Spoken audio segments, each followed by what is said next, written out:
Well,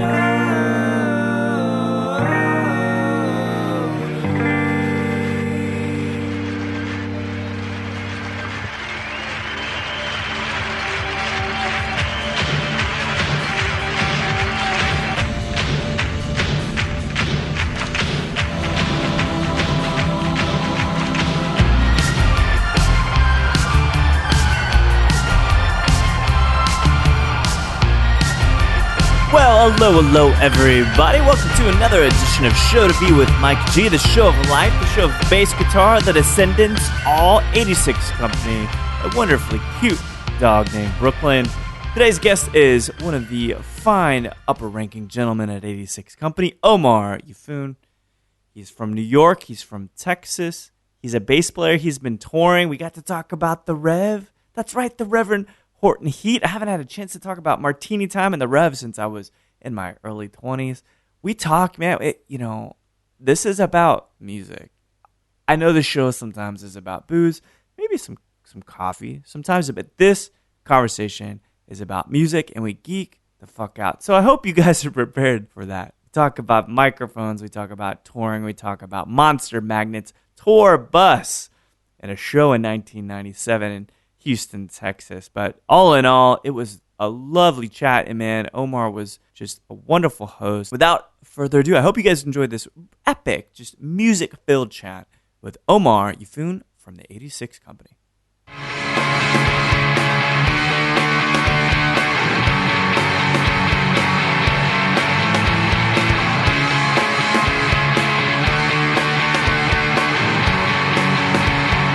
Start, and I was like, "Whoa, hey!" I just got off the plane. I don't see a ring on it. Yeah, what are you guys doing? Exactly. And so they buy you a beer yet? At least my thing, no, not at all. My thing was my excuse was my bass was at the house, and it's okay. Right. So we walk in this room. I was like, "All right, cool." It's like there's plenty of things to play here. Sure, it's probably like a wall of everything, right?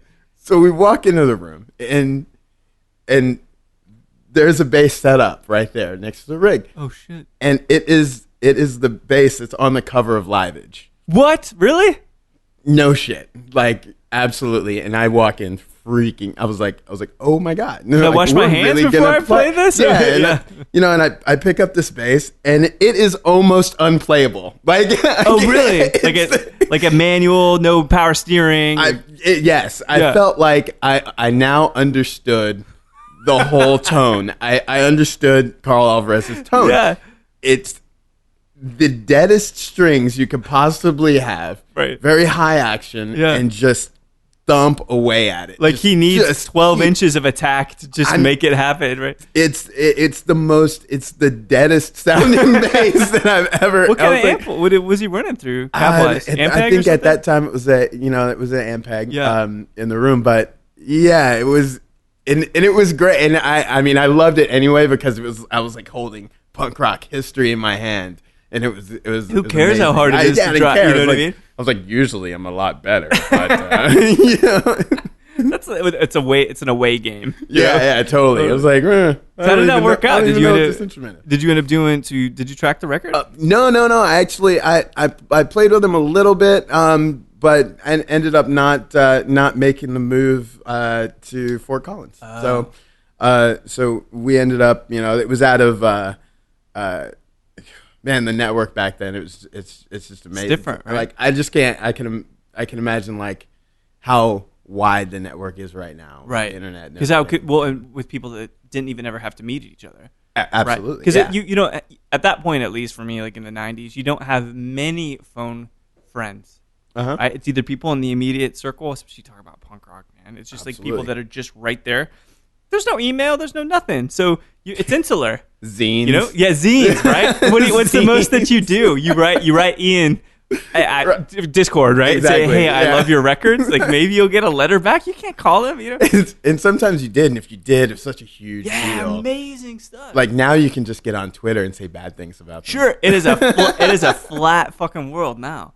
Like Henry Rollins, like you write him a letter then, I'm sure he would have wrote back. But now, tweeting, it's strange, right? So it almost, within the drop of a needle, it expands your musical community profoundly. Like, think about I'm sure you've heard about the Pantera thing. What Phil did? The Phil. Okay, is anybody really surprised that Phil was being a dick? Well, the thing is he used to do that stuff all the time. Yeah. Like that's who he is. Yeah. It's not an excuse He's that they were trying to drinking incite white you. wine backstage. That's who he is. That's right. But now it's a little bit different. Now it's like caught on camera on the internet. You're done. Like that's it. Is that so strange though? Like I still think Anselmo is unimpeachable because there is not a single person that's listened to a Pantera record and loves Phil that wouldn't imagine that he would beat the shit out of you and kiss you all in the same hour. Right? He is volatile. I don't know him personally, and maybe you've met Phil. I don't want to be in the same room as Phil Anselmo because I imagine he'd party and then punch me and then hug me, and I just don't want to go through that. But it's not a surprise. That's a punching and hugging kind of crew, though. Punch then hug. Punch then hug. God. You know? Did you hang out with those guys? Not really. It's a different scene, right? There were, not really. I mean, I just remember the scene in Dallas being so such a tight thing that everybody kind of, all of the edges kind of just mixed together. Like the punk rock guys had connections, and the metal guys and the indie guys and the more grungy things at the time, because that's what was going on. But everything that was local was, I mean, for the most part, back in those days, everything was good. Yeah. And then it's a good time. It was a Halcyon really good days. Time. Yeah. Right? This is the greatest time. I'm not sure what happened necessarily, but that's not something we have to solve for here. But something happened, something changed that made it better in some ways, made it worse in others. So it's a balance, right? So the fact that I can be tapped into 3-piece rock bands from Leeds on Spotify that will never make it to Texas, I like that. I think that's huge. I think that's huge. And that's the flattening of the music business. That's why there's no money in it. That's why there's not that's why it's so weird. That's why there's so much really bad music now. Yeah. There's no barrier to entry. There's which is good and bad. How do we unlock this? How do we unlock this problem? And the problem is now music's for everybody. Yeah. It's not. Well, do you think that's so? Man, there's gonna be so much to talk about when we talk about music and shit. But there was the sentiment I had when I was younger. I was seeing the Descendants in 95, 96 when Everything Sucks came out. Still one of my favorite records. From a pop sensibility perspective, it's insanely good. Yeah. But I remember, one that I saw Bill Stevenson eating everything in front of him, which I thought was funny because he was hunched over and just go backstage. Anyway, but besides that, music was. I was there. I was a guy, like an anonymous guy, and I was in a crowd. I was nameless, faceless, and I was seeing the Descendants. They hadn't been playing. They just had reformed for that record and then touring a little bit and stuff. And I was like, oh my God, they're here, as I hold my hand up above my head, and I'm like here, down below my chin, right? There was this rock stardom dynamic that existed then because the journey was far more arduous then. Dude, like having to play terrible clubs, sleeping on floors. Right. God only knows how terrible the PAs are and how many times you got shocked playing a terrible bass that you have to drive into 12 inches away. And so there was that dynamic, right? As a fan, it was different. Fucking Gene Simmons on a pedestal. Right? Like, there's these guys. But now, it's flat. So different. Totally different. And it's almost like with a shrug of ambivalence, like, I could do that. It's like, you can't fucking do that. What are you thinking? Because, what you see now is entry level. Entry level is getting a bus and groupies and all this stuff. Yeah. And, wow. Entry levels for us back in the day was no cell phone. Right. I don't know if the show's happening. I'm driving. I gotta look at a map. Like maybe I think we might make $100 tonight. Right. And that's supposed to feed us, get us gas, and all this stuff. Right. Merchandise sales. Hopefully, we get some of those. Chances are we're gonna sleep on someone's floor. That's right. And if we do that, then one person, no matter rain or shine, has to sleep in the van. The van hero. That's with the stench of the van. Man, jeez. But sometimes it's the greatest thing. I always love the fact that that the first person that invites you to sleep at their house has about 5 cats. That's They that's do. the truth. And that's it's cat box smell. True. Yeah, all the time. exactly. Why is that? It's, I mean, Cat you know, people like generous, you start, I guess. it's there's a psyche with being on the road. I think that Yeah. you start figuring out. There's a thing that I always had. I always had about Austin, which is great. And that's like there's always an after party, Dude, for everything. But the thing is it's always at some random guy's house, and there's always like, 6 people there and 3 beers. Yep. That's it, and you don't know anybody, and it's just weird. Yeah. It's like, okay, I'm in this situation. Well, I guess I can sleep here. Yeah. It's strange, and thing. there's lots of leaps of faith when you're doing that. The touring business and the touring MO is just so different, and I love that. I'll assume we're kind of similar in age, right? And there was a couple luxuries we had. And before we dive into like an actual conversation, because I'll talk about music fucking forever. Right. But we had to, there's not digital era yet. So if the internet was kind of maybe around, but if we wanted something, we had to write a letter about it. Yep. If we wanted to record a record, that's a little bit more trying. You had to be able to actually play your shit. Right. Because you recording to, if you ever did analog, I mean, Jesus. 4-track. Yeah, you're done, right? Even like a 4-track Tascam, if you get a Guitar Center, if I screw up that guitar part, there's no going back. I can punch it, but if I don't punch it cleanly, I got to go to the beginning, start all over. As I look at my Pro Tools screen now, which is nicely gridded out, of which I can. That's amazing. I sometimes think about like wanting those old 4-track recordings, Right. and then I'm like, no, I don't. I don't want to listen. I really don't want to listen to them. And then what would I play them on? Like, yeah, well, there's that too. No, they always seem better until you listen to them. Oh my god! Like, oh yeah. I mean, even professional stuff that went out is the same thing. It's like really hard to listen. Like the Black Flag. I mean, I take Black Flag as an instance. Those are great records because they weren't orderly. Right. They were playing their instruments pretty okay. They're the most okayest hardcore band at the time. The most okay. But they were like what you would call, King Crimson or Rush level of proficiency. But that's what makes it good, that it is just a shitstorm of noise sometimes. Yeah. Like even the early sometimes Fugazi stuff. Sometimes it was just aggression and power, and then like, but you had to pick out some of the nuances of that music. Right. Like Black Flag was. That's actually a great point. Timing was a real like building anticipation when that, like it was always, and this is something that, I learned just from being around those guys and which is weird. Yeah. Is just building that anticipation, like there aren't any stick clicks. There aren't any counts. No, there's nothing. It's like everybody looking at each other in a room, right? Like, and the thing is in your soul, it's how long do I wait until I go on, until I hit it? Yeah. And it's until you can't wait anymore. That's right. And everyone hits it at the same time. So it's like, that's an amazing just wait, thing. wait. And it's just like my war. Yeah. Oh, yeah. No, there's some, you know what, man? Like that's a really beautiful thing to think of, not having the luxury of structure. Right. Not having the luxury of parameters to keep things orderly. Mm-hmm. You have to do it, and you've got to have that. And it's like feeling that chemistry on a first date. Right. It really is, right? And that's why most of my bands never worked out, because I couldn't date those fuckers. Like, there's no way we can't even communicate. It makes you realize why people go solo. Yeah, solo record. Yeah, they just wanted to get away from the rest of those dudes. Jesus. So where I don't know much about you. I love the fact that this industry is a lot of times based around referrals, is what I call it, right? So, hey, Lindsay Johnson from Lush Life, because of course she's the hub of the industry, as I call it, or the switchboard of the industry.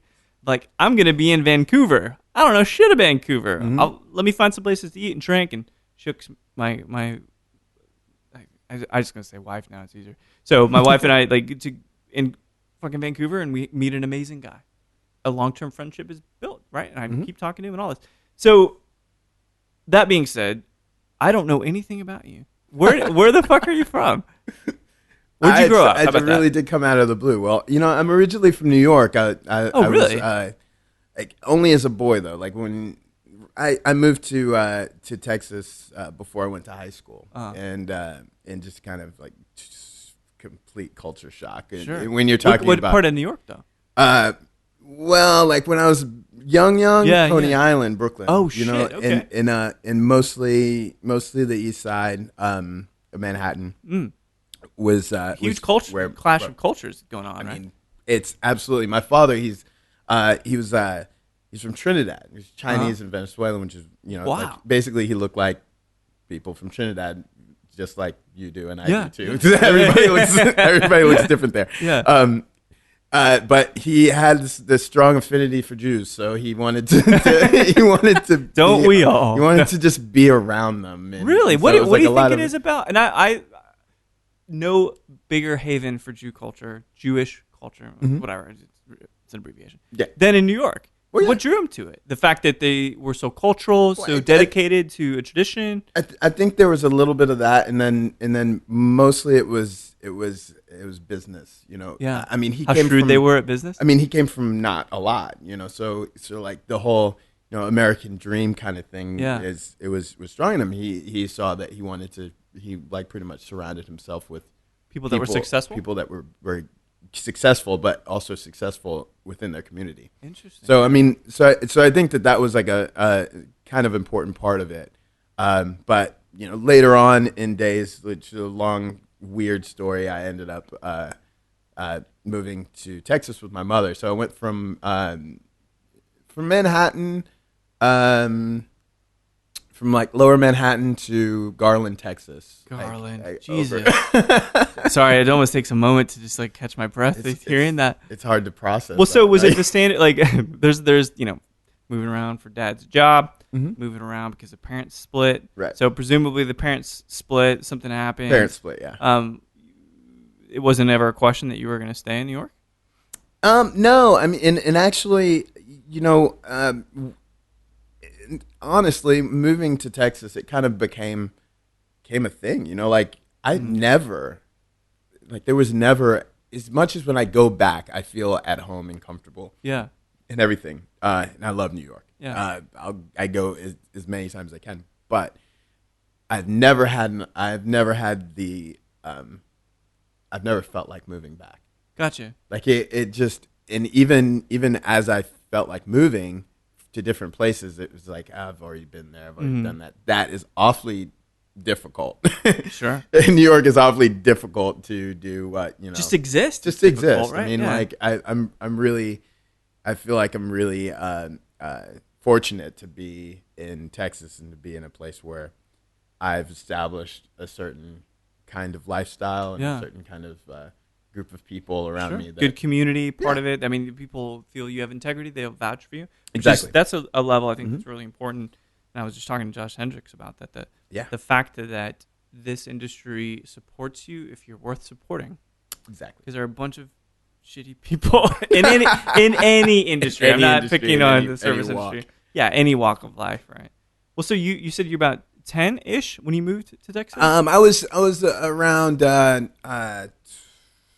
13, 14. Oh shit! Like Okay, that. so that is like a very influential time. It's a very influential time, but it's just before before the moment where there's no going back on your accent, and I don't. I have one of those like not an accents. It's just like, where are you from? Really exists. Yeah, people Yeah, are like, "What? Like you're not from Texas. Until I go back to New York and they're like, You from Texas? You're from Texas. I'm like, wow. Always greener on the other side. It always is, yeah. But yeah, so it's just been that. It's been because I can't, again, I revere New York with being this wonderful cross-cultural, cross-racial. I mean, there's lots of diversity. It is the communications epicenter of America, if you will.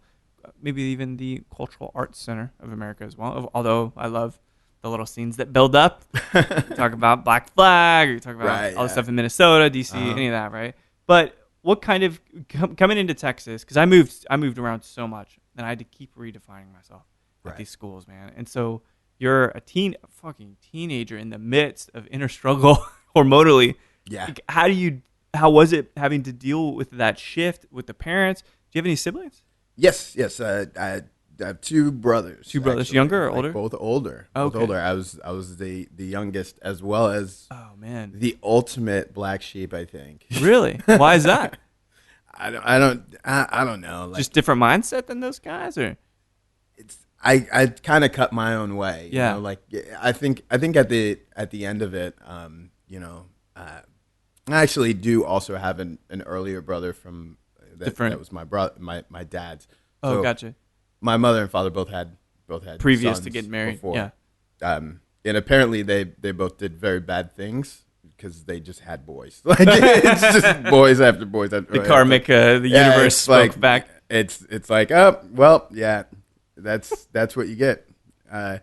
So that's weird. But Would you say, like, because I imagine at some point punk rock maybe is a vessel for you to express yourself and kind of understand who you are? Well, yeah. I mean, I think, and I had this conversation with someone the other day, and I remember when MTV came on. Yeah. Like I remember when it came 84? on. Yeah, it was sometime in the early 80s. 84, 85. Got it. Okay. Yeah. I remember it coming on. I remember when that was like, yeah. Oh yeah, MTV is a thing. And it was great, like, 'cause that's like, young culture finally like had a voice, and really I was talking to someone the other day, and I told him that the moment that kind of changed my life, and this is hilarious. Oh man, I can't wait. Do you remember the video for "Round and Round" by Rat? Round and round. No, I don't remember, but I mean that song I totally remember. It's like,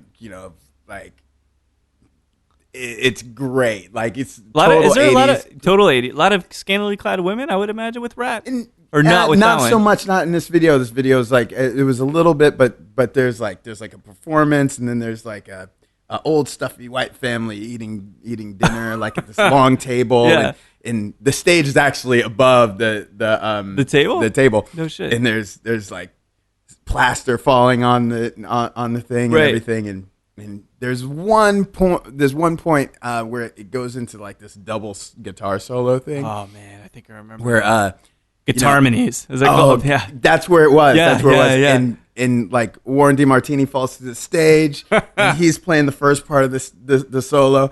And at the very middle of the solo, he turns and he points up. And the camera goes back up to the other guitarists, and then they're both doing the guitarmony. Oh, like the guitarmony, yeah. Guitarmony started, changed my life forever. Like guitarmony. I was no like, shit. I like, that's it. Like I want to play rock and roll. Like that was where that's what ruined my life, I think. Thanks, Dad, for showing. Thanks a lot. Thanks, Dad, for having cable. Like. Yeah, it was Kurt Cobain for me, unfortunately, in the early 90s. Like, wait, there's only 3 notes in this chord? I can do that. Yeah, I can definitely do that. So rock music changed your life. And let's say 84, 85, you head to Texas. God, like right among puberty, or at least amidst puberty for me anyhow, 13, 14.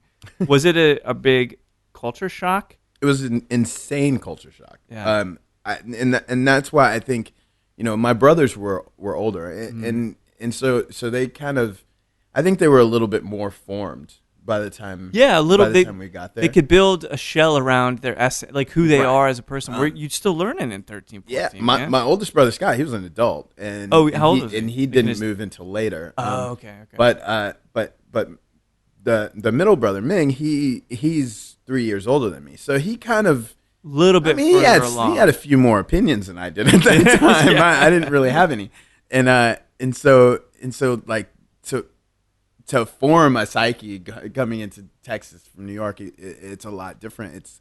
It's dealing with things like the diversity that you see in New York. It's a real thing. Yeah. I mean, absolutely.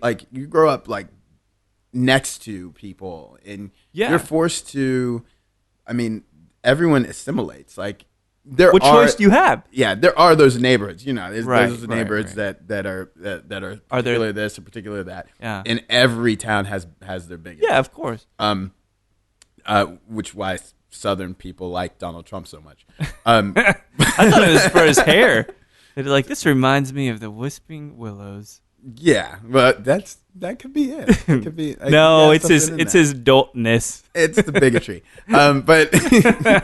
But you know, like that's and that's the thing. But here it's a little bit more ingrained. Yeah. It's a little bit more you know, it's less direct. It's more underlying. I've heard that. It's where it's a sort of and I'm not saying just one directional race. Everybody's racist in some way, but there are a lot of different people that aren't open to a lot of different things, and you're totally right, and that's I think was the biggest thing that I thought, like even people that are like African American, black. I don't really do that, but they all perceived me as completely different. I mean, I come from mixed heritage, right. But I mean, all in all, I'm black. You know, like that's what I that's what you relate to. That's what I relate to. Yeah.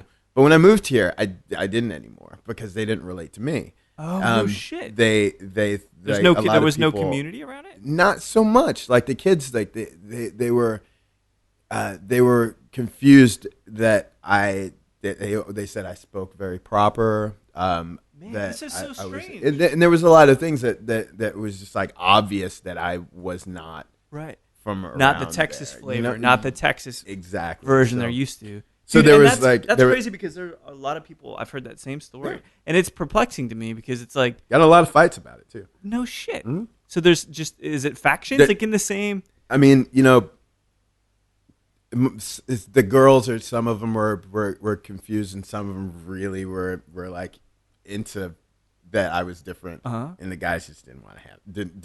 It's partial like jealousy. Didn't want to have it. That's so crazy. Like the question was always like, "What is you?" That was like that was a good question. I'm like, I'm just I'm an American. Guy, right? Like you know, like that's what I'm. Why does it have to be more than that? Right. So coming through that, like I really struggled to find a place, you know, that was accepting and you know, and where I could actually flourish and find friends and things like that. And it was like skateboarding and punk rock and because they're playing soccer. We're the ones. It's so strange because it's like you develop a more critically analytical lens at an early age, and it's not that punk rock is a bunch of people that are like fuck authority. It's not necessarily about that. It's that they took some time, even when you were younger, to think about how fucked up authority is, right? Yeah. So in a sense, you're surrounded by people that have in some sense been critical about establishment, which is always a good thing to do, even if you're part of establishment, which we both are, and part of corporate America, whatever, right? Still good to be just a little bit wary of it. Right. Yeah. I mean, and that was the thing, and from where I came from, I was completely wary of like the status quo, what everybody was doing at the time. Like I didn't wear cowboy boots, and I didn't, you know, I also didn't, you know, play football, and you know, like there were certain things that set me aside from other people, and it wasn't really a racial thing. It was like everybody. Like I was different. I was just a different guy. You can't help but flock to the people that are like punk rockers. You just want to buck the system. Yeah, the system doesn't like you, so hey, so fuck you. We're gonna rally to band together against it. You know? And you know those bands. I think they made a comeback, and like, but only they actually do mean sexual things. That's right. Like that's yeah. Like No, it's true. That's like the whole thing. And then I realized that the red little knapsack thing I was wearing in my pocket meant I was a bottom or something. I'm like, oh well, shit. Well, power bottom. A bare bottom, actually. Just for all reference, I think that's probably the closest piece of the society that I fit into. But so you were playing bass at that point? Is that you doing band stuff and kind of getting into playing live and all that? Well, yeah. When I was in high school, I started dabbling in that. Started singing in bands actually at that time. You know, we were talking about like how I hate singing vocals in studio. I mean, like. And I'm probably not the greatest singer in the world because still. like after a show, I'm usually hoarse. So it's like gotcha. that. I can't play tomorrow. Now. Yeah, like it's like it's done.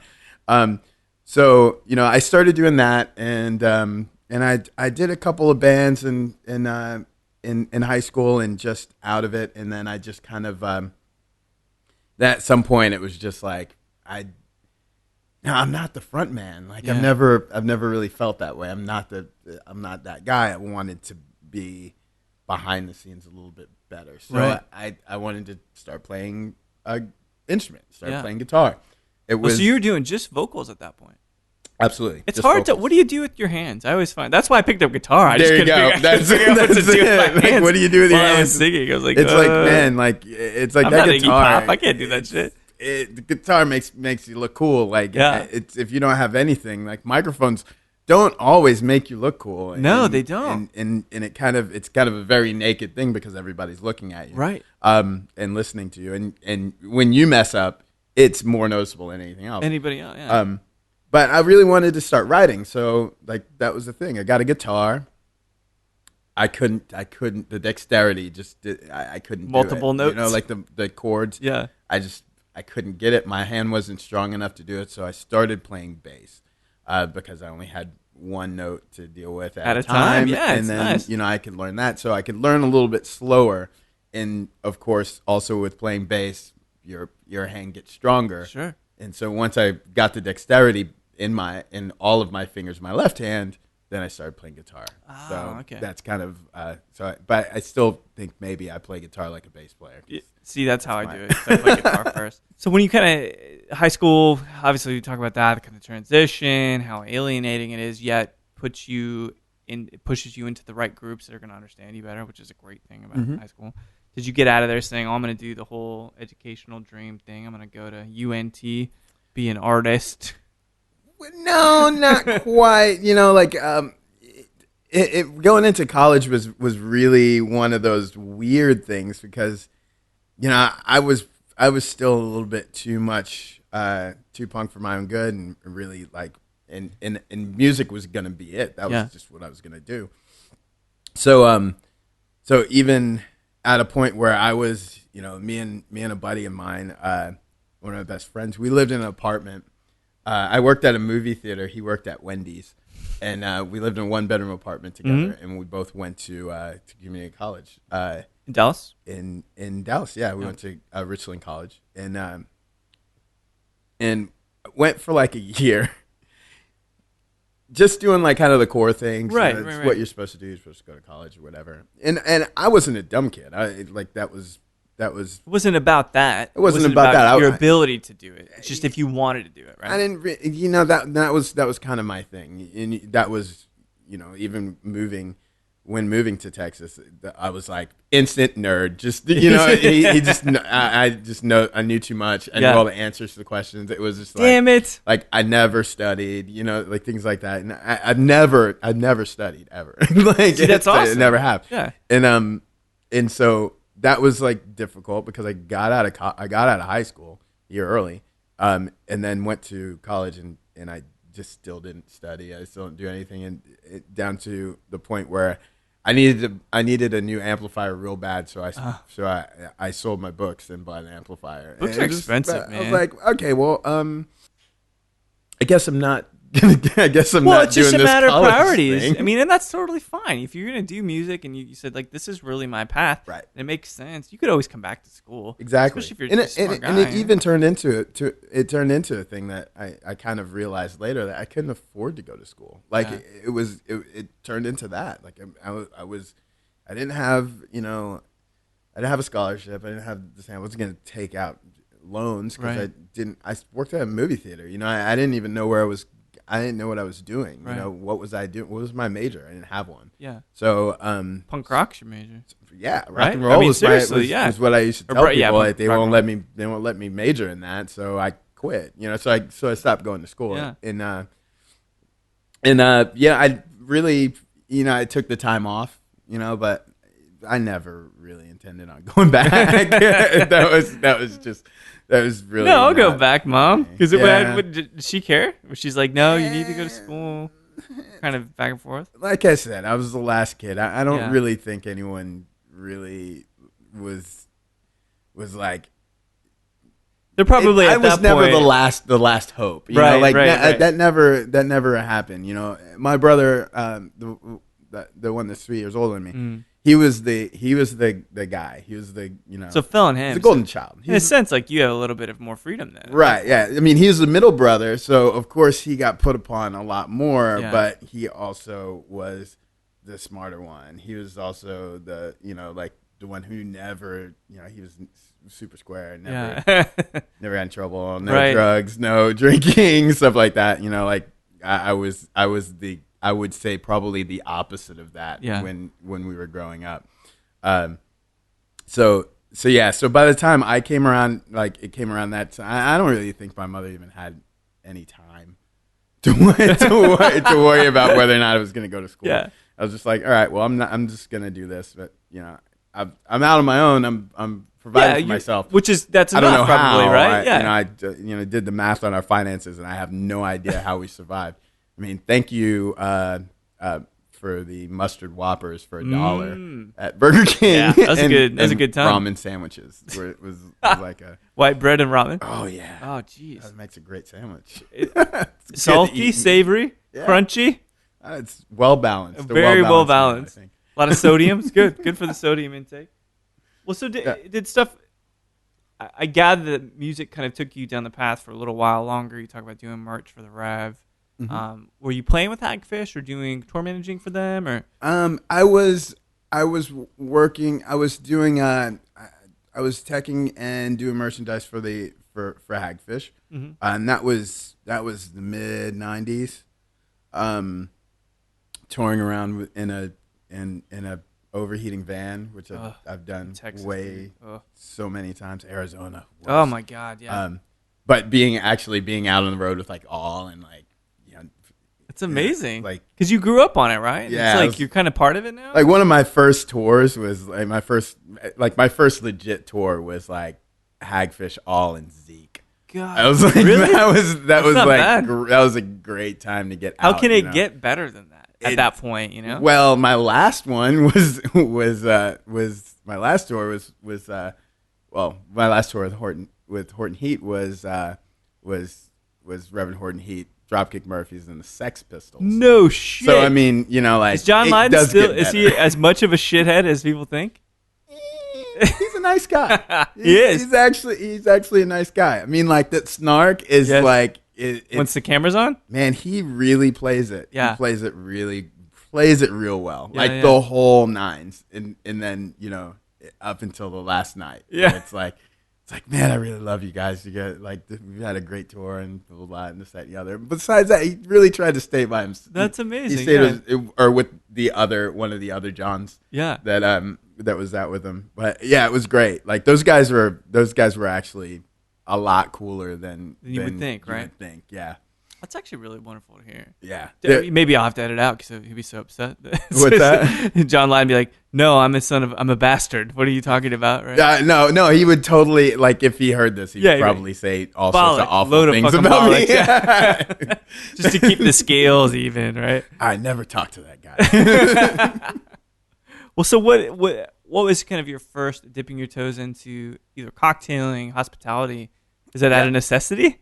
Yeah, it's kind of like we've had discussions about what's come up a lot is accidental careers. Yes, right. Is basically what happens. That's what fatherhood is, I think, most of the time. Accidental.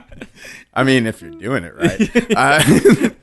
But you, it came down to a time where after a while of working with Reverend Horton Heat, which I love that experience. It was one of the best experiences of my life. Was it, just real quick, was it always martini time? It was Jägermeister time a lot. It was Pedialyte time. Pedialyte, 2-1. Jaeger to Pedialyte. It was a great ride. It was like my first time in a tour bus. Amazing. And all that. That's kind of. You had lots of budget behind pretty him gross. At that point, yeah. It's pretty gross. Is it? Yeah, it's pretty seedy, much like what they write about in Italian movies from the 60s? No, it just, I mean, it's exactly what it is. Yeah. It's a little house on wheels. Yeah. That, a bunch of dudes are in. Yeah, that's already sounds real smelly. I mean, that's it. All of the crazy things that people talk about happening. Well, occasionally weird stuff does happen, but most of the time it's a house. Yeah. That you have to. It's on functional. wheels. You have to live in it. It's kind of gross. I share one thing because I lived in Houston for a little bit in the 90s and seen a lot of shows during that time. And so my first impression of a tour, because actually I had not been on one until later when I was a little bit older. The only one I ever saw up to that point, this is like 97, Monster Magnet. Oh, snap. So Monster Magnet is out behind this kind of small club in Houston. And all I can see in the van, there's multiple TV screens and stuff, lesbian porn. That's it. That's tell me that's not exactly what you would expect from Monster Magnet. I think it's safe. I think that's. Oh, really? I think it's safe to think. I mean, you gotta, when you're living in a vehicle with a bunch of guys. Probably lesbian porn is probably the only porn that you really can. Yeah. Otherwise, it's it goes down to questionable. Sure. Well, you were looking at the dick. Yeah. Maybe it's funny because maybe I think there's some kids looking at the van. Gus, turn on the porn channel. Like they just keeping up appearances. They'd rather watch like Masterpiece Theater or something. But I've done it. I've totally done that. Yeah, exactly what you're talking about. Shit. I've absolutely done that. It's very hard in the middle of an interview. Really? For kind of like this. Yeah. But like the old punk rock version, where a little kid is recording you in your van. Right. And that's that. Just kind of like a shock value almost, even though it's not shocking now. But no, I mean it was good to have him be a little bit uncomfortable. Yes, right. Like what's up with these guys, really? Yeah. But yeah, that was like something that's so forbidden, or like as if they don't just turn it on all the time. But more accurately, I would probably lean towards a marathon of Dirty Harry movies. Oh, that's kind of. I'm still Magnum Force. I like, but Dirty Harry is my favorite. I mean, I've gone all the way through. The Deadpool is not a bright moment though. For that it's series. Not. I mean, I was the last one. Everybody else went to bed, but I was like, I'm gonna finish the Deadpool. I mean, the part with the remote control car. Oh that kind of wins it for. It kind of wins good. It for. It's innovative. Deadpool. I mean, that's realistic. That's drone warfare. That ahead of its time.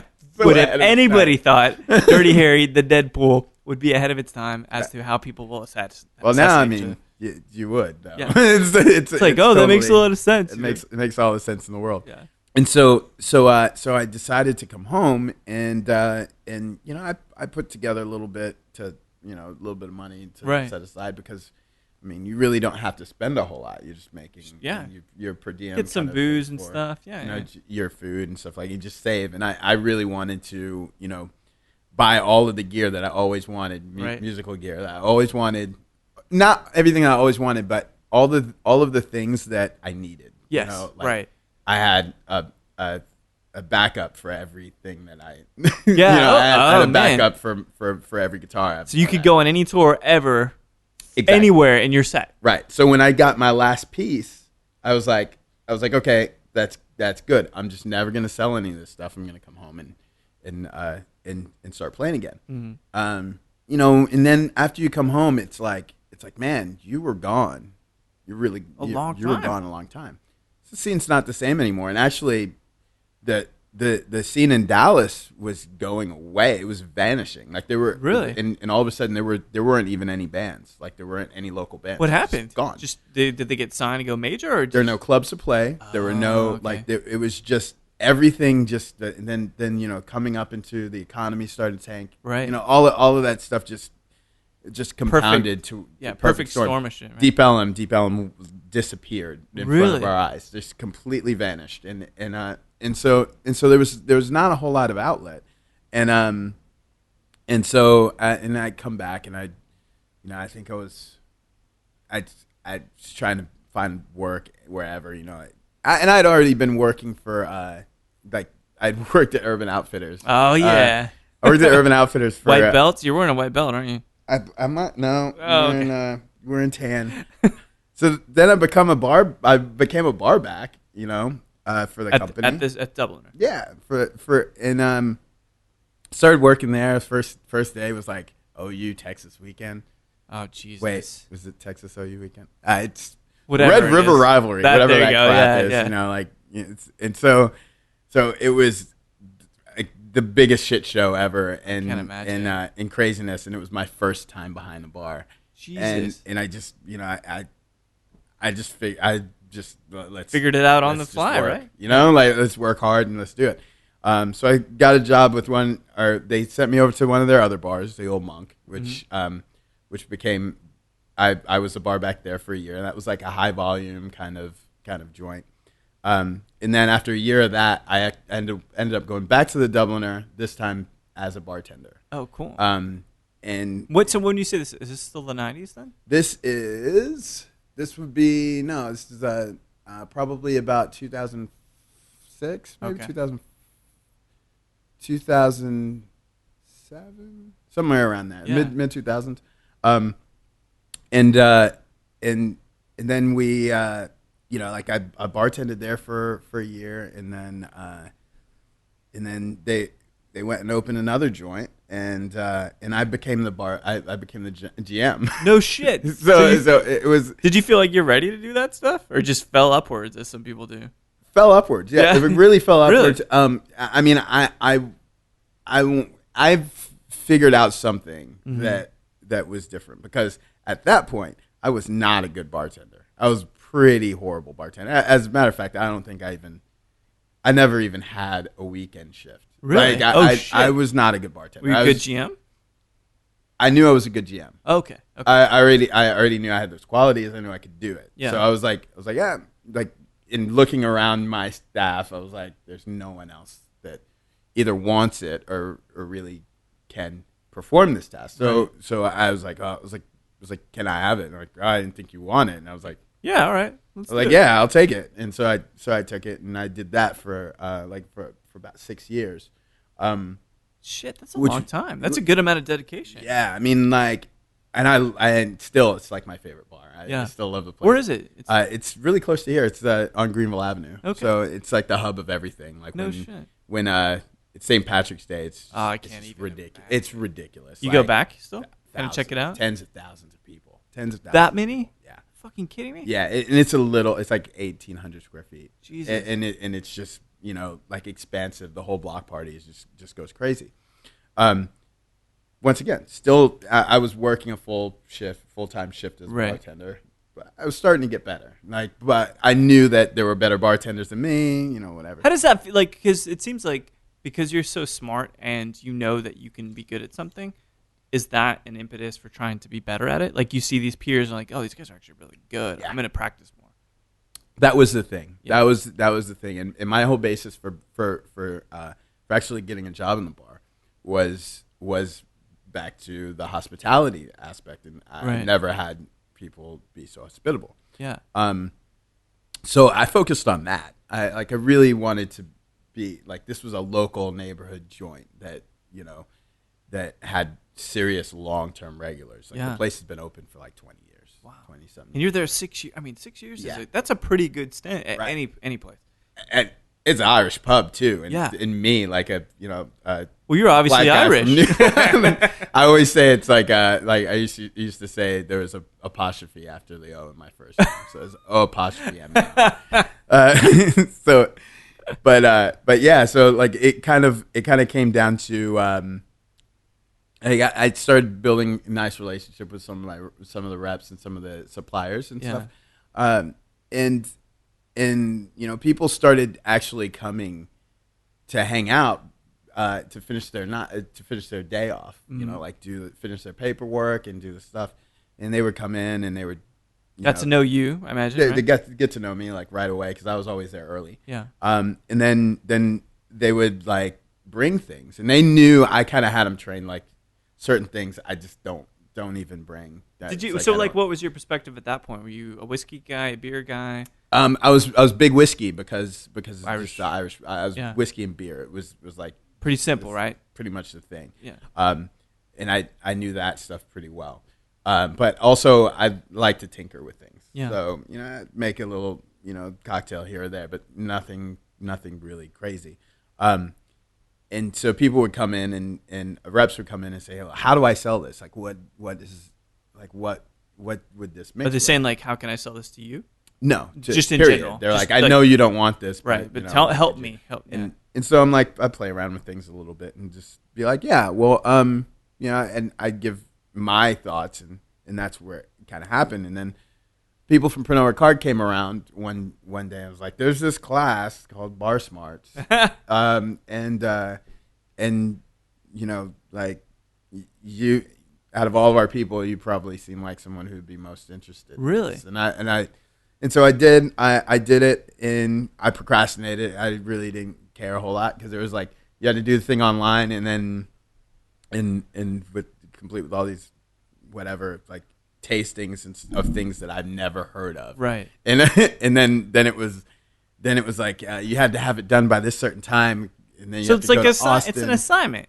It's studying again. Yeah, and I'm exactly. Like, and then you have to go down to Austin, and you do the live version where like it's a classroom and this that, and the other, and all these people are talking, lecturing, and I was like, I don't know what about it just sounded right to me, and I said, all right, well, I do it, and then like I guess the weekend before it was supposed to be done, I just went ahead and crammed and did all of the.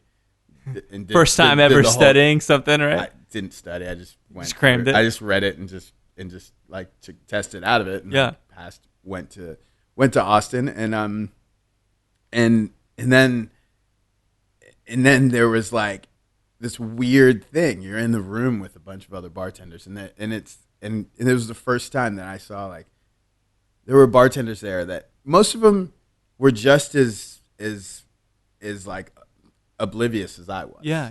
Like there were some people who actually really did care, and there were some like reps and stuff like that. But most of the bartenders really were pretty kind of green to it. Pretty green, yeah. And then you get these classes where where people are presenting. You're getting presented by Dale DeGroff and Doug Frost and Dave Wondrich and it's just. I was just blown away. Like the one moment that Del DeGroff said basically you're not just a bartender anymore. Like you're not just it's not like, you don't have to be. You don't have to be like, oh, I'm doing this in the meantime until this happens.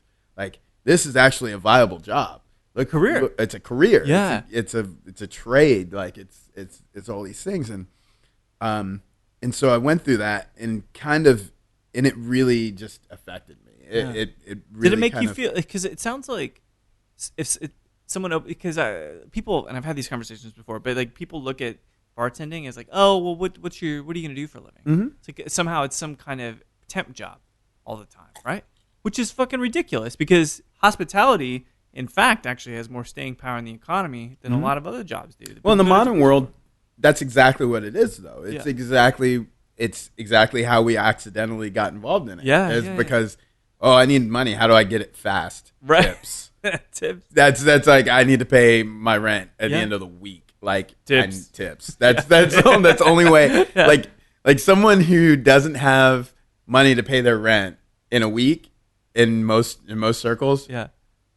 They're not going to get that money. Yeah, exactly. People, servers and bartenders and things like that. They're quick. Like, they're like, I'm gonna get that money. I'm gonna get out there and I'm gonna hustle. And that's what was attracted. That attracted a lot of people. Yeah. But what drives people to the next level is I want to excel at this. I want to be the best. And so I went from being from it being okay that I was the worst bartender in the bar, because I was a good band manager. Yeah, I decided no, that's not good enough. I want to be the best bartender in the bar, and then it was like, and then it kind of turned into I want to be the best bartender in Texas. Town.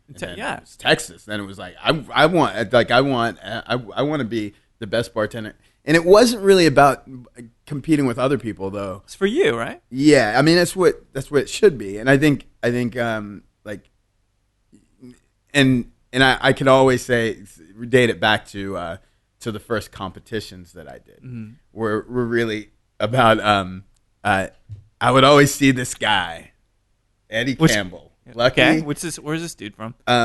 He owns Parliament. Oh, does he really? Okay. Yeah, but he was one of the early guys, and he competed in all of the competitions, and he always won. And he was like this big charismatic character, just jump up on the bar and like give toasts and things like that. Right. And like it was a thing, and to watch him compete was always like it was always great because he had a handle on it, and I hated him. I hated him so much. I was like, you know what? I'm going to beat him one day. I never have, actually. I still haven't beat him. But does he know you hate him? Yeah, absolutely. The friendly, competitive. We both hate each other. Yeah. He doesn't even he doesn't drink, so he doesn't taste. He doesn't. Oh, really? Taste. That actually does put him at a disadvantage. He's got an amazing palate because he does with the smelling it. By smelling, and he's that good that he knows that I'm good. Yeah. So like he can know something and he'll just be like, I hate you. and I'm like, well, you know, it was a lot of drive to be as good or better than he was. Yeah. And that was kind of the beginning of it. And I couldn't figure out what it was. It couldn't unlock the thing. And my girlfriend at the time was like, she was very supportive and she hated him too. She was like, how does he win all the time? This fucker win again? I mean, literally, like it got to the point where we were almost making the same drink every time. Really? Like, and there was the difference. He brought all of the stuff that he brought all of his ingredients, all of his tools, and there might have been like one ingredient that was different, and his was prettier. No and kidding. It was just and it was so frustrating. Just like a quarter of a point kind of shit, right? Yeah. And so it was like, and so one thing that I wanted to do is you know, I wanted to learn as much as I could. So like I'm hanging out and play at local places like, you know, Bolsa and Victor Tango's was instrumental because that's like the place that was in the East Side. It was like kind of a big company that opened this place. Right, and it was one of the first places that just kind of threw out there that it's about the cocktail. So it's like actually having a cocktail program. Right. Had you thought about it, like being at the Dublin, were you still at Dublin? Or I was still at the Dubliner. So thinking about that and thinking about, because that's, I love pubs. Mm-hmm. Two things you do. You drink beer, you drink whiskey. Yeah. Right. You can get gin and tonics, of course. Mm-hmm. But that's not 80% of the business, right? It is a matter of just drinking those two things, having it be pretty utilitarian in a sense, right? So this concept of developing these songs, developing these tracks with different flavors, different colors, different things you would have never thought about doing in a pub. Right. Imagine at some point it's like, I need a larger stage. Yeah, that's kind of it. I mean, and you know, like, and everybody has to come in. It's like some people are really good at this, and everybody has to go through the phase where we've got the baseball bat of very strong ingredients, and you're just beating people to death with them. You know, like I just discovered Amaros, right? And, you know, you just want to like, oh, have you ever had chartreuse? Yeah, like, I'm going to kill you with it. That chartreuse bat is still wide and proud. It's all about swinging those bats. Yeah. And you know, early on, you everybody goes through that phase where they're brutalizing people's palates. That's a brilliant fucking way to put it. They are, and it's a great thing. And I think it's a great thing at the very beginning because everyone has to go through it. Right. But you always have to rein yourself and come back. Sure. So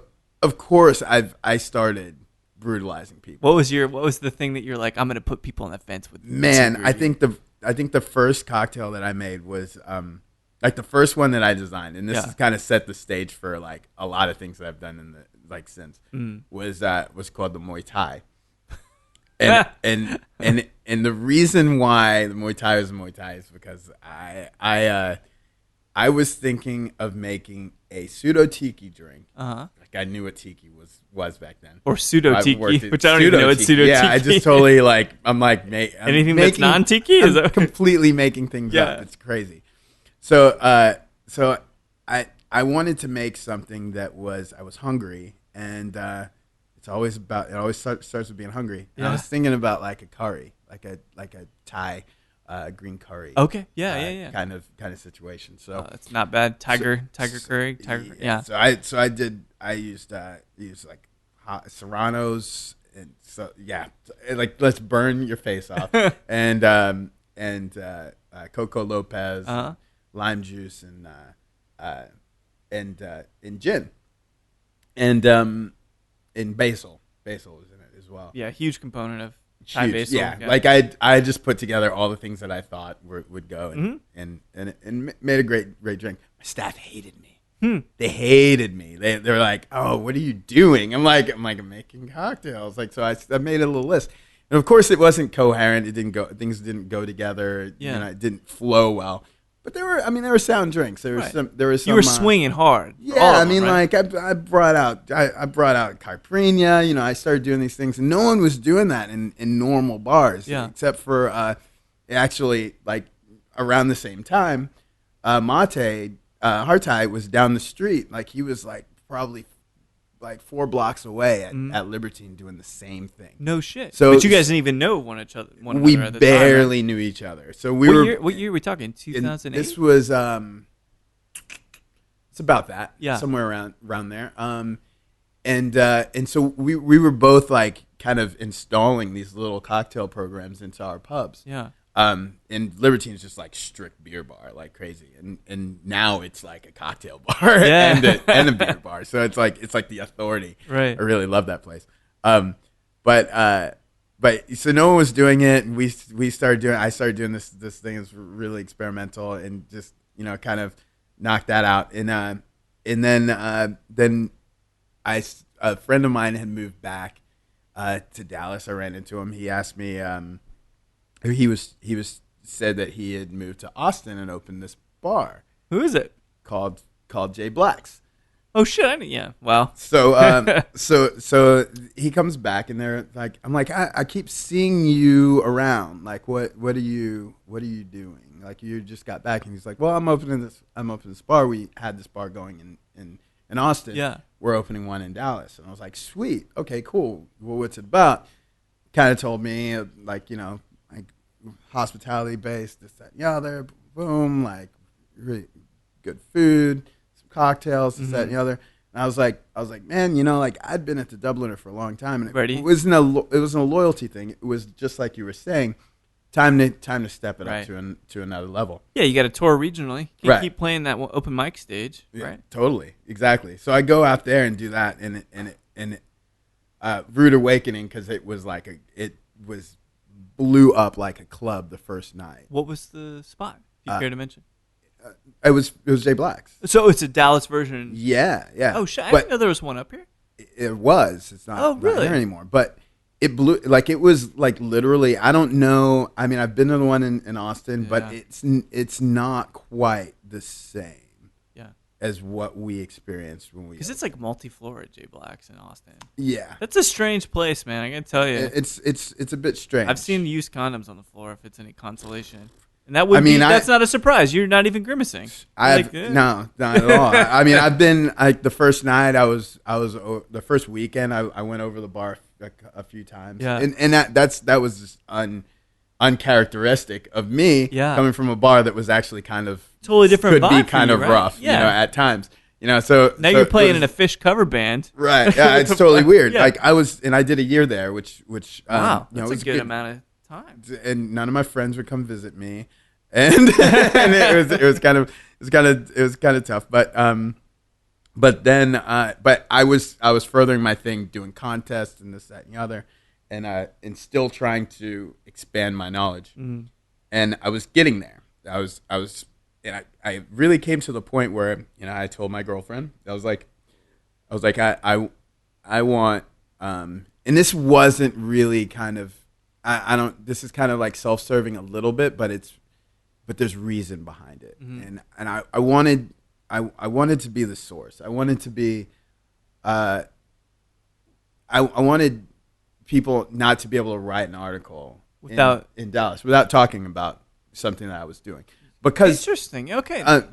Just because I wanted to open people's eyes to it, right. and I wanted to, What's up? I'm trying to think of the right word for that. It's really hard to kind of an icon. I mean, it is. It's a cultural thing. So in a sense, it's making you a cultural icon or one of the influencers. Right? An influencer, yeah. Like and so I felt, but I wanted it to be like worthy. Like right. I wanted to like actually have the information. Sure. Like so that in that position, we're like, oh, yeah. Hey, you're the influencer, and you can answer this question. Yeah, I wanted there be a reason why someone's calling me for an interview. Is because because he knows about these things. Yeah, like not giving someone a bullshit answer, right. And whatever. So I studied boods and cocktails. Yeah, you got an amazing collection behind you. And all that, and just kind of traveled and did this thing, and just traveled to check out other bars and other things, and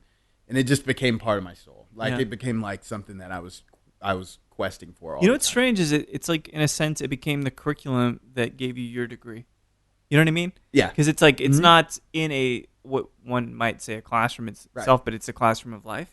And I think that maybe people don't look at it on the same level of authentic nature, right? Like with the degree program and stuff. It's like, yeah, but where'd you go to school? Exactly. I fucking paid my dues. Well, that in itself is an amazing way to do it. And that kind of thing, and that was kind of, and that was early. That was before, that was before anyone was doing. There was like, there was Jason Cosmas just moved to town. Like he was, like. No one knew what employees only was. Right. No one knew. No one knew. Yeah. He was working. He was trying to find bartending gigs, and some people were like telling him he was like overqualified, and some people were like, "Oh, yeah, give him a try." Like, does it not sound just like an MBA graduate? Yeah, it sounds exactly the same. It's like, oh yeah, you're overqualified. Right. Absolutely. We're hiring tier 1 people. And then like when people like like, oh yeah, you're from New York. Yeah, where'd I work? Oh yeah, I work at employees only, and this, that, and the other, and they start asking him questions. He's like, and it takes a few layers before he actually goes, well, actually, I own the place. Yeah, right. and then people are like, what are you doing here? Yeah. and so like we had people like partners. That's what it is. Yeah, exactly. We had people like that were the influencers, like Jason and Michael Martinson and Brian McCullough and we actually had like Christy Pope and Chad Solomon that were actually like doing this big consulting thing here that was like way behind the scenes, and no one really knew that these people from New York were actually dropping kind of like above knowledge, it, right? Like on puppet masters in a sense. Like really, like a lot of these people were like doing this thing, and so I did this competition for called the luxury drop competition for Don Julio. Okay. It was a Don Julio competition, and this one, somehow all everything lined up. Amazing. And I finally got it. Everything's coming up, Omar. I finally got it right, and I won that one. And the cool thing is, I love the competition. I think I really did a good job. Yeah, I'm really stoked about that. And I made all of these. I made all of these like homemade ingredients that were like I just didn't even know like who makes. I didn't know how to make falernum. Like I made agave falernum with like all this stuff, and it was it, and more and better than actually winning the competition. Michael Martinson was actually one of the judges. No shit. He had previously worked for Diageo, and I didn't know he worked for Diageo. Yeah, way back, and he was judging the competition, and I won. We got to talking, and then later on, he asked me to come work at Cedar Social, and Cedar Social had just opened like maybe like couple months before. Really? And which, from what I understand at that time, there was nothing like that yet. That was the first. That was the first like speakeasy-ish like cocktail bar, which it wasn't really speakeasy per se, it just didn't have a sign. and so it was a great bar that, you know, with great talent and one thing that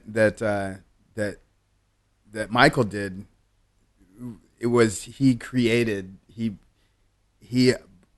team. He put together like a team of people who were absolutely a dream amazing. Team. It was a complete dream team. Yeah. And they're all so great. Julian Pagan, Trina Nishimura, like they were all so good already. Yeah. And you know, Dano O'Keefe, I kind of got brought into that, and it was like, wow, these. Did you feel like you were up to speed? This is the first time I did not feel like I was up to speed. Right. Like this was like, I'm not, like I don't even know. Like I saw the size of the book of cocktails, and I was completely out of my head. There was no way. But I can only imagine that was the impetus for you. Said, you know what? I'm not going to sit here and bitch about it. I'm going to go study. No. I mean, you know, like getting pounded, like.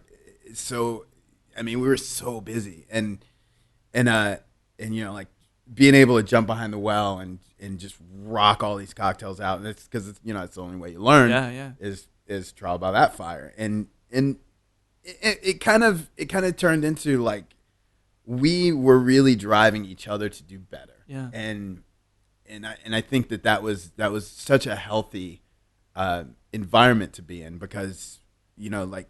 There was nothing like that yet, and so what Michael did for us is he created the playing field. He built the stage, and he built the stage and wrote the first record. Yeah. And so it's so strange because like, and then he said, "Go write the rest of the records." Because you know, I think about, because music is the perfect metaphor for careers. It's a perfect metaphor for creation. For booze, in a lot of sense, right? Mm-hmm. We're right back where we started, in a sense, where it's like you're in a room, you're with other players, and you guys have to make it happen without any drum clicks. Yeah. You know what I mean? Absolutely. It's the same thing. And you're not the kind of guy that's like, well, I'm not going to be the weakest link as the bass player, let's just say. Yeah. I'm going to go home, and I'm going to learn all this stuff. I'm going to come back. Exactly. I'm going to be the not be a supporting. That's I'm the undercurrent of this whole thing. I have to be. And you know, like in the creativity that was flying. I mean, like the fact that you know the things that Michael was doing, the things that Trina and Jules and you know, like Sonny back then. Those things were things I didn't know about. I didn't know that much about bitters. I didn't know that much about tinctures and infusions and how to do these things and how to make syrups and how to treat juice and things like that. I didn't know all that stuff. So that was like complete trial by fire. Yeah. And it was, you know. It's like planning 3-4. Yeah. Right? Like after all these days. Absolutely. And I mean, to get down to, you know, the moment, like the validating moment was when we got, we were finalists for James Beard Award for a cocktail program. What year was this? 2010? This was 2010, I think. Yeah. It was like such a great thing for our family, because we were, I mean, that was amazing. We're like this is so great, you know, like we all go to, you know, Michael and we're like this is awesome, and he's like you know, you guys don't realize you guys were nominated for a James Beard Award, like. Yeah. Like, cause everybody international, everybody just assumed that like they're like, oh, this is Michael, like Michael gets this, we're happy for him. But then he was like, I didn't do that. This is your award, your program. Yeah. Like so then we were like, great. Even though we look at the list and we're like, there's no way, it's like impossible. Even like, if you're the friendly underdog, it's still amazing company, right? Like we're gonna beat You're up for a Grammy. Yeah, exactly. I mean, really, right? It's a Grammy nomination. Even if you fucking lose, who cares? Yeah, it was absolutely huge, and that was kind of like validating moment, I think. Yeah. For all of us, and it kind of kept us all as a team. You know, it's an amazing thing, man. And so I want to take this moment to talk about the cocktail you made, because we're hearing and we're talking about this narrative of your life and kind of fucking like how smart you are. You know, you're not going to just let something pass you by because the knowledge is free. Right. And you can learn whatever you want to learn if you want to learn it, right? So you got this amazing bookcase behind you, obviously a plethora of knowledge about cocktails, about distillation, all this stuff, which we talked about kind of even before the mics were on. But so I'm just going to say I feel like one of the luckiest people in the world, just in general, because I get to come and talk to people. I get to talk to people that are fucking cool, for one. And in this particular case, which has only happened one other time before with Josh, just before this, because it's always at my place typically. Right. So it's like, here, I'll serve up some bottle that you guys want to try. Yeah. You made me a cocktail, which is fucking incredible. And I think we should talk about that cocktail because it's almost done now at this point. Yeah. This was I like to be. I'm inviting you in my home. Yeah. I'll make you a cocktail or whatever. Thank you. That's amazing, man. I won't feed you though. There's no food. I don't need it. There's bars in the car. Yeah. Leave me to my own devices in the car. It's all booze and Topo Chico. I love it. Yeah. It's perfect. And Fever Tree mixers. But we so what we've got here is like a kind of a little variation on prescription julep. Me and Jay the other day we were down at Julep in Houston, and we did a little pushing the 7 year. Yeah, we did a little event with the 7 year, which we're trying to promote a little bit right now. It's like our first thing that's brown. Like, yeah, people have been asking us for whiskey and for brown. I know, and I hear there was some stuff in the works, but just wasn't right until now. It wasn't right, and so what we figured was that the best way to do that would be to make an older rum. Yeah. Because Don Pancho Fernandez, who makes our rum, Panama, right? That's what he does in Panama. He's like our Carta Blanca is the only light rum that he makes. So like, you know, he knows older rum. Sure. He knows the young ones. He's the only one that does that in the way he does. Right. Cuban inspired in a sense, right? But yeah, completely Cuban inspired. So it came to that. Our idea was like, I mean, we were really thinking that this was going to be your old fashioned rum. This was going to be your, you know, some of those like more darker notes that you're thinking, right? More stirred drinks, this, that, and the other. But and what the target was, since Caña Brava itself is already pretty dry, was to make something that pretty much behaved like rye. Yeah, interesting. Okay. And so you've got like a higher proof, so it's a bit spicier. It's got What's got the proof a little on bit this of those notes. This is 90 proof. 90 proof. As okay. opposed to the 86 of the Carta Blanca. So the expression, the way it actually came out after, you know, we tasted amongst ourselves, amongst other bartenders, everything all along the way to try to find out what was the proof going to be, what was the best blend that was going to come out, and the final one was good. Yeah, it was good. Like, it was yeah, that's like good. That's good. You know, we had a little plastic bottle that I went around and tried to like squirt a little bit in the bartender's mouth. Right. Like, this is what's coming. And what ended up happening was that what ended up happening in the bottle that actually came from Charbet and Marco Karakasovich. Because he proofs all this stuff, right? He does. Like everything except for tequila, of course. Okay, right. Yeah, it's got to come across the border like that. Right. So, when he put his final touch on it, it turned into some kind of magical creation. Yeah. And it wasn't exactly what I thought it was originally. Yeah. So the first thing someone did, I made an old fashioned. It works, and it's awesome in old fashioned. Sure. You have to you have to modify your you have to modify your sugars. A little bit like sweeter, I guess, or drier. Honest, You have to pull Dial back. Okay. You still have to dial back, even though it's a dry rum. Right. You still have to pull back, and then there was like the Queens Park Swizzle, which I thought as versatile the Arcada Blanca Caña Brava is. That was the one cocktail. It's one of my favorite cocktails. Yeah. The one cocktail that I didn't think it shines in. You know, like it just didn't have enough of a certain quality. Once it's the crushed ice and all that, right, it starts to fade. Which it makes the perfect mojito. I just don't know why it doesn't translate both ways. But this one, the 7-year, it does make a great swizzle. Which is, I'm like, all right, now we've got all my rums covered. You can blend them together, make tiki drinks. It's great. So this was kind of like what we were doing at Julep, but what we wanted to do just simple, just a little demerara and the rum and mint and it's awesome. Which it's so good. Kind of it's what I figured out is that's kind of the move. You know, me and Jay were kind of discussing it.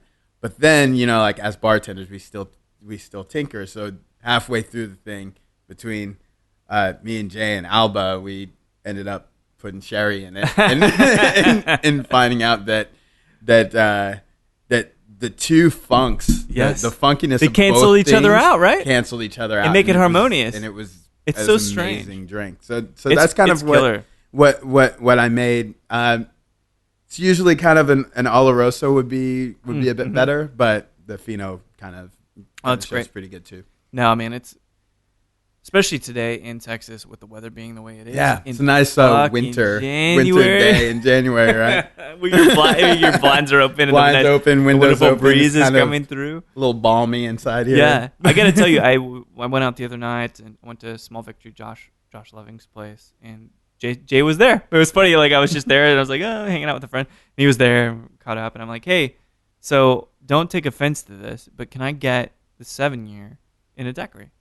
Because not only is just the regular Caña Brava daiquiri at Small Victory, probably when I talk about top 5 drinks in Austin, anybody that comes in, like, go there, get that, done, great ambiance, you'll be fucking set. Changed my life. For daiquiris, amazing. Completely changed. Oh yeah, I can't. It totally did. Really can't. And I don't get paid to. I do get paid to say that. Okay, well now you do. So, but in all honesty, I mean, like being the first full-time employed brand ambassador for the 86 company. Little known fact was I actually purchased the first bottles of Aylesbury Duck and Caña Brava. Where were you at that point? At People's Last Stand. Oh, okay. It's the bar I opened in between stints at Cedar Social. But yeah, we had like this big tiki party, and Jay was like, I think we'll be able to get Caña Brava that day, and I was like, Can I launch your company? Yeah. I was like, not the biggest, like, it was a huge party. Yeah. But yeah, so like having those daiquiris with Caña Brava was completely eye-opening. Because there's nothing, it is as close as a Havana Club daiquiri as you could ever get. And you can only get those, at least for now, outside of the country. Absolutely. And, I was in Europe recently, having those kinds of daiquiris. I'm like, God, if only I could have this kind of sensation at home. And so I think it was Steve, it might have been Sheed, but one of the dudes at Small Victory made me a 7-year daiquiri, and I didn't think it was going to work. I affirm that it is one of the finest cocktails ever, easily. I've had plenty of it, we both have. I actually really didn't think it was going to work. Why? It's so amazing. It's because incredible. I don't like aged rums in my daiquiri. Really? That's what it was. But since it's so dry and kind of crisp, I thought that's why I was like, it'll work because it'll not overpower the citrus, and it still has the body that's tight enough to not disrupt the low end. I had to eat my words because I think it's absolutely fantastic. It's one of the finest drinks you can ever have. I think it's amazing, and I mean, and Havana Club is fantastic, and everybody loves Havana Club, and that was really the hole in the market that Caña Brava was supposed to fill. We were really thinking that this rum is not available, When you think about the light rums out there on the market, Nothing I don't have to tastes really like name names, but No, yeah. in any of the rums, really, any rum in general is really kind of so stepped on by the time you get it. Added sugars and and added flavors, coloring, and things glycerin, like stuff that. like that. There's not really, it's not really rules, and so when you come down to it, it's like man, everybody really was like, we really want Havana Club. Yeah. And just like every other bartender, someone's traveling outside of the country, you tell them to bring your home Havana Club. Yes. But I've got Havana Club on my wall. I've made the things, and we've done the test, and I've actually found out that it is a little bit different. It is. Where It's slightly. It's not as funky, but it is as dry. Right. Well, we started with that. The whole idea started as like, we don't know, as Americans, we don't know what the daiquiri and the mojito is supposed to taste like. Right.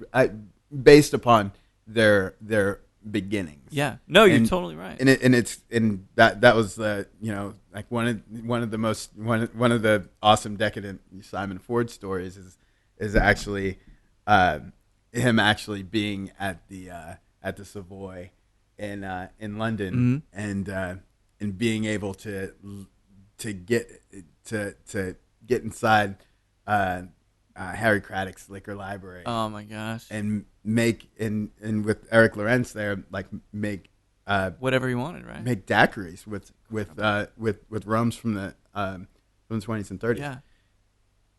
That is kind of where the story of Conde Bravo begins. Yeah. It has to work well in the daiquiri, and that's where that's where its strength is we feel like if I put a rum in my well, it's got to make a daiquiri. Damn good daiquiri. Yeah, it's got to make the best daiquiri. Test. Absolutely. And to put that daiquiri up against another another light rum, I think it's night and day.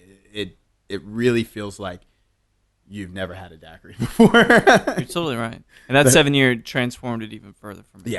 Yeah, it's exceptional. It is. It's a different thing, I think, and I thoroughly enjoy in a daiquiri, eating my own words.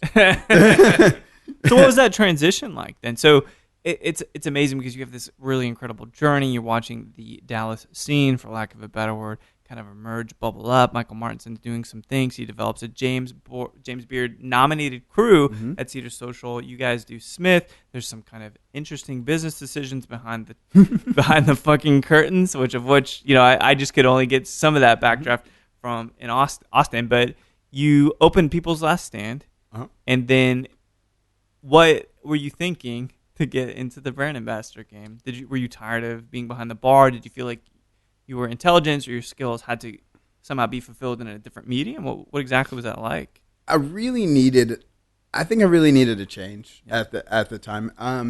The time came that one of those, after that those business decisions that we made, which bubbled their way up and aired. It went all over the place. Like, just kind of like everybody kind of heard of this group that all the bartenders quit. From 2 different locations. I mean, like that was a tough decision to make, but it was a long and hard decision. That decision took years. I mean, it wasn't a split decision in a day. Yeah. But that also put us in a different position because we did that right in November, I think. So it was the beginning of November. We're going into the holiday season, and we didn't have jobs. And but the fortunate thing that I found out during that period is that holiday parties that you didn't have, like, holiday parties are awesome. Yeah. Like when you don't have a job, sure, like you can do them all, and they pay so well, right? So kind of turned into a kind of a temp agency amongst ourselves. No we kidding. Just kind of like started finding each other work and got through the holidays. And after holidays kind of slowed down, I traveled a little bit, went to Charleston for Food and Wine, and I'm hanging out with some brand people and doing the thing, and I'm coming back, and I'd been kind of like in a weird place about what we had done, and losing Smith was like a huge deal for me. And then we had then I thought maybe I'm gonna entertain the thought. Like I've been offered things in the past, but probably kind of vapid, and maybe I not. Was like, yeah, well, I'll go for it, and we'll see. But I don't know, maybe part time or this, that, and the other. But I was like actually thinking about taking a plunge, and I'm flying back to Dallas, and I get back. There's a missed call, and it's from Jay, and I call him back as I'm walking my dog, and he offered me a job. No shit. So it was like I decided to entertain the thought, and the one company that would have made it more would have asked, and I would have just said no, like no questions asked, or just said yes, no questions asked. Was actually an 86 company, and it like kind of self-fulfilling prophecy a little bit. Amazing. How long you've been doing the ambassadorship? Almost 2 years now. Yeah, almost 2 years. Yeah, really. Yeah. It's an amazing ride. I've seeing a company grow from like five guys to to actually having a company now. Right. Is like we're so small, by the way. Yeah, like, I know. Like we're not like by any means anywhere near where we need to be. Yeah, but in due time. But the growth. It's no one does. No one grows like that. Yeah. And it's really because of where our roots are, and I think because we all come from the bar, and we all have like people trust us a little bit more. Well, no, being able to vouch for something. When we talk about this, like having integrity, that's actually what this industry is based on. Right. So if you're the guy or girl that gets overly intoxicated at an event and vomits on everybody's shoes, odds are it's going to reflect poorly on the brand, and people won't vouch for you. That's a lot of the truth. Absolutely. So you're talking like 2 years now with 86 Company. You guys have Aylesbury. Is that right? Is that the right way to say it? Aylesbury Duck. The vodka, Cana Brava rum, tequila for Cabeza. The tequila, Forged Gin. And Forged Gin, yeah. Yeah, dude. And now the 7-year Cana Brava. And now the 7-year, yeah. Not a bad set of colors to paint with. It's not a bad lineup. I mean, like a lot of people I know like kind of get a little bit jealous about my portfolio. Yeah, is like, oh yeah, I'm the world's worst salesman, but I have products that I really believe in, and you don't even have to sell it at that point. It's really hard to like. Yeah, it's. I mean, I'm just gonna explain it. Yeah, right. Like I don't really have to sell it a whole lot. I just have to explain it. Yeah. And I think that's really good coming from the people that we've got, the team that we've got. We're so into education. We're so into like providing that, right. that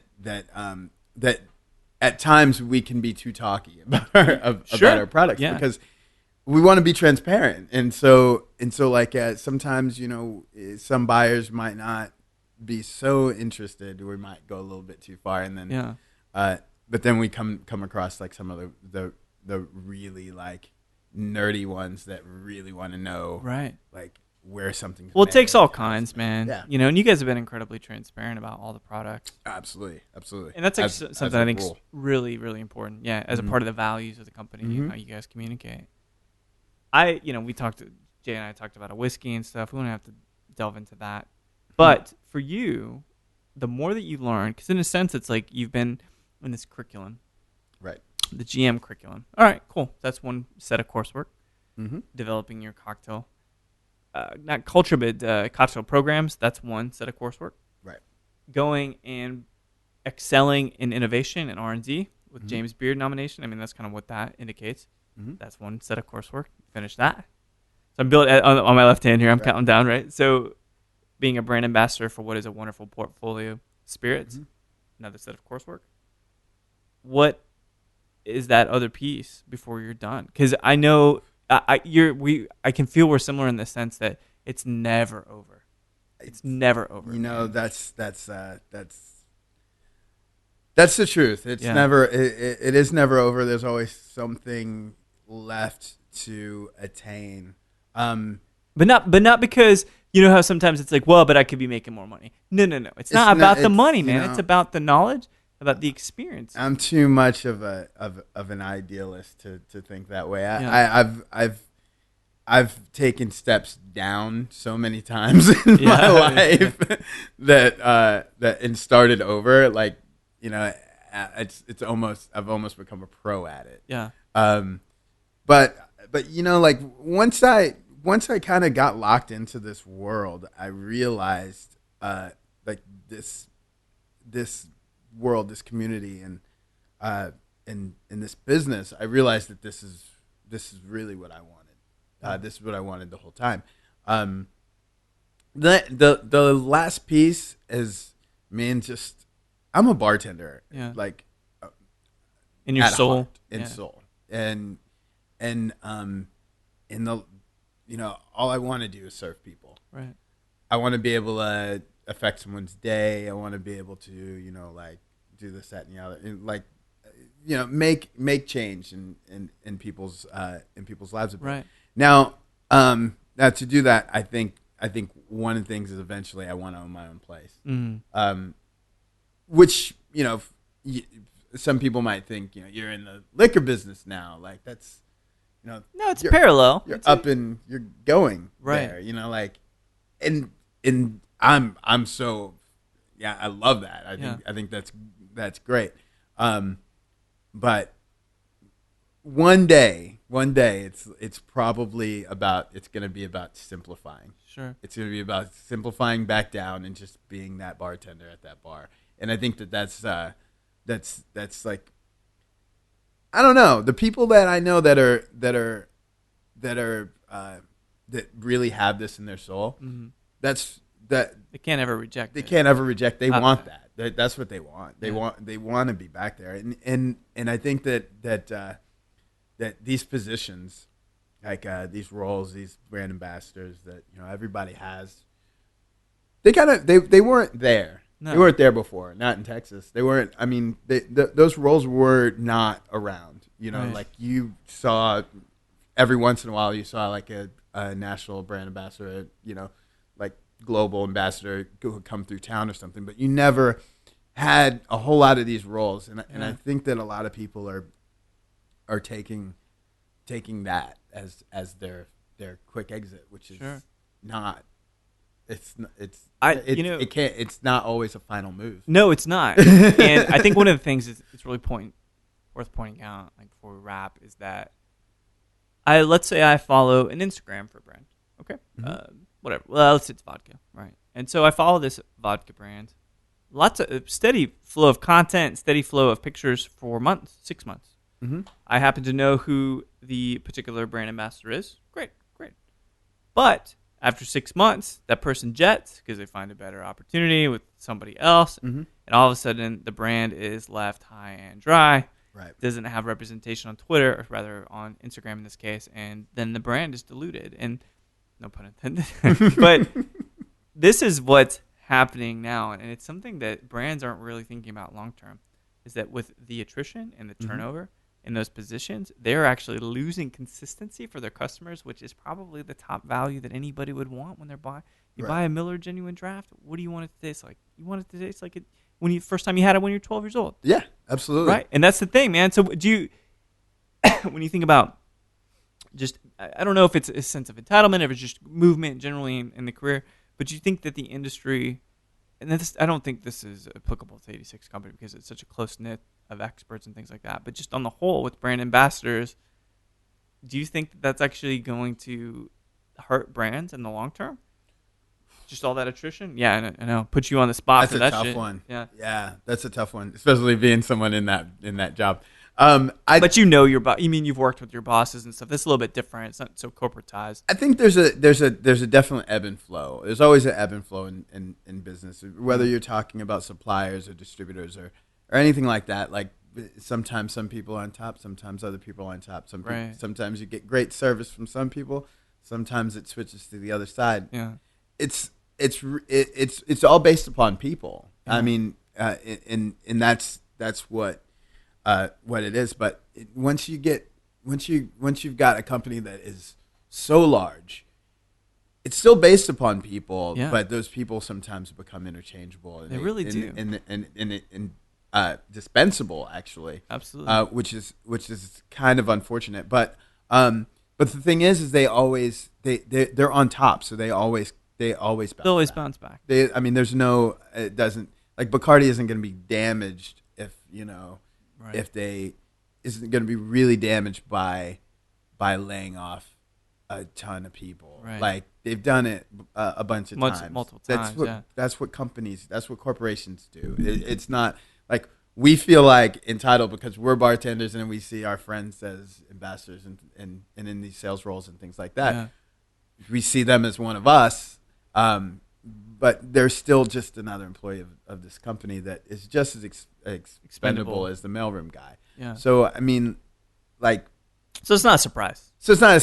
It's not the service industry anymore. It's not working in a bar anymore. Where it may be easier, it may be really hard to get fired, but like these huge companies, they have huge that bar moves a little bit, a bunch of people get fired. That's that's kind of how it works. So I mean, I don't really see it as something that's going to change. I feel like as the 86 company, that's kind of a culture we are trying to change. Right. We're trying to change people's perception of what we do. We came out of the box doing things completely different.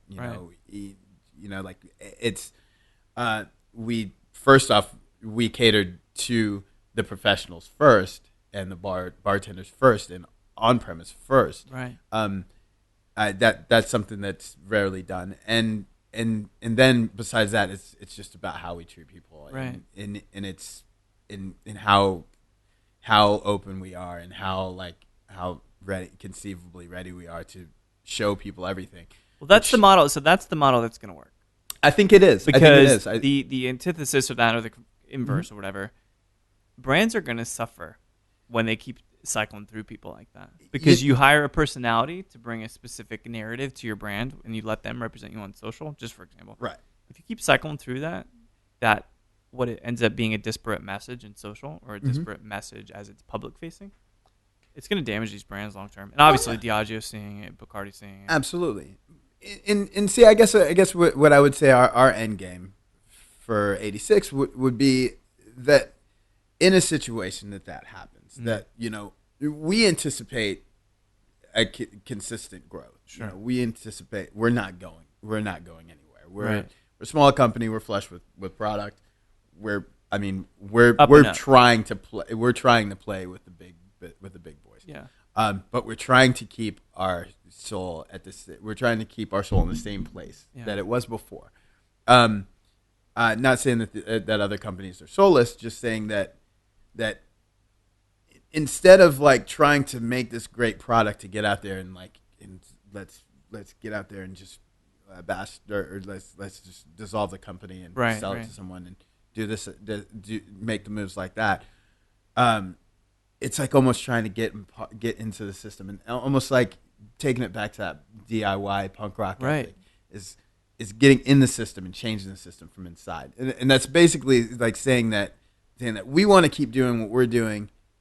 If the system that's going really right now isn't working for these other companies, you do the opposite. We want them to look at us and go, hey, we need to start acting as a more model like them. Yeah. And that is when I feel like we've made a big mark on the liquor industry. Right.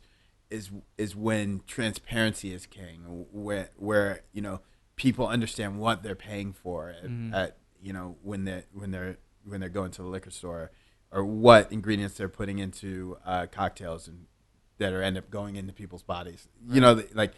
How workers are treated and things like that.